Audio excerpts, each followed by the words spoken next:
কেমন আছো? এই দেখো তোমাদের একটা জিনিস দেখাচ্ছি। আকন্দ গাছ তো তোমরা সবাই দেখেছো। এই আকন্দ গাছের ফলটা দেখো, এই দেখো কিছু ফল, আকন্দ গাছের ফল। এই ফলগুলো না যেমন পেকে যায় ফেটে যায়, তোমাদের দেখাচ্ছি। ফেটে গিয়ে সব জায়গায় ছড়িয়ে পড়ে। দাঁড়াও দেখাচ্ছি।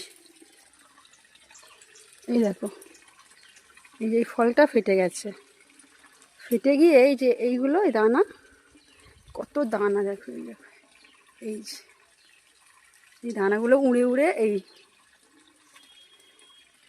এই দেখুন, উড়ে উড়ে উড়ে উড়ে সারা জায়গায় ছড়িয়ে যাচ্ছে। এই উড়ে, এই দেখুন, উড়ে উড়ে চলে যাচ্ছে। এই যে, আর যেখানে সেখানে গিয়ে এই গাছ হয়ে যায়, আর জল পড়লে একেবারে গাছগুলো বার হয়ে যায়। এই জন্য বনে জঙ্গলে যেখানে দেখবেন আকন্দ গাছ।